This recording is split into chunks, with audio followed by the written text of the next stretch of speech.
Reading from Gospel Luke chapter 15 verse 1 to 3 and 11 to 32. The tax collectors and sinners were all drawing near to listen to him, but the Pharisees and scribes began to complain, saying, "This man welcomes sinners and eats with them." So to them he addressed this parable.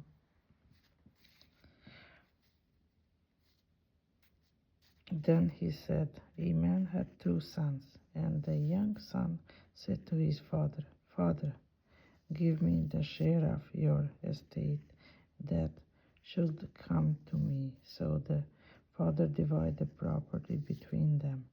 After a few days, the young son collected all his belongings and set off to a distant country where he squandered his inheritance and a life of dissipation. When he had freely spent everything, a severe famine struck the country, and he found himself in dire need.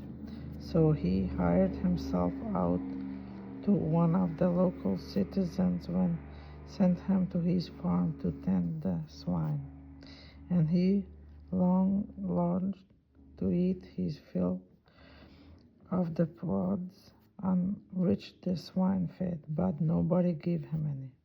Coming to his sons, he thought, "How many of my father's hired workers have more than enough food to eat, but here I am dying from hunger.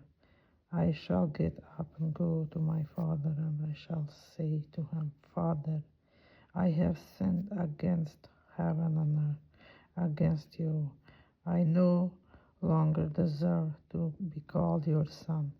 Treat me as you would treat one of your hired workers.' So he got up and went back to his father. While he was still a long way off, his father caught sight of him and was filled with compassion.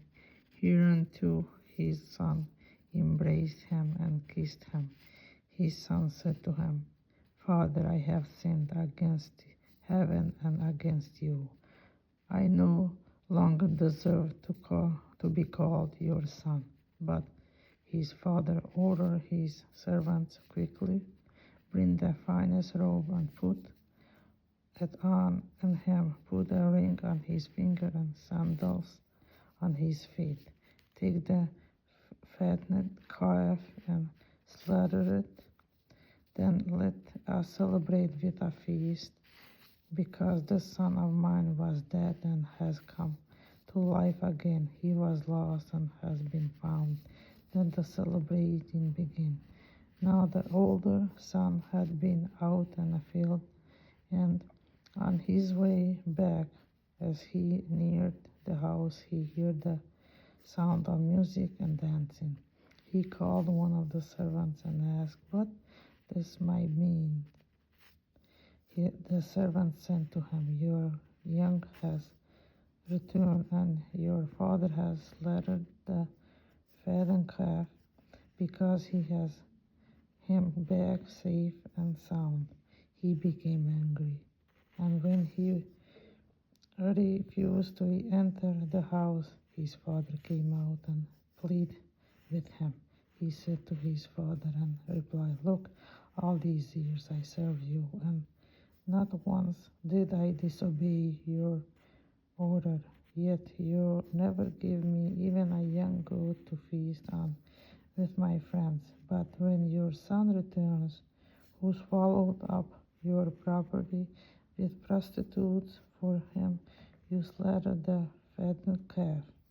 He said to him, 'My son, you are here with me always. Everything I have, it's yours. But now we must celebrate and rejoice, because your brother was dead and he has came to life again. He was lost and has been found.'"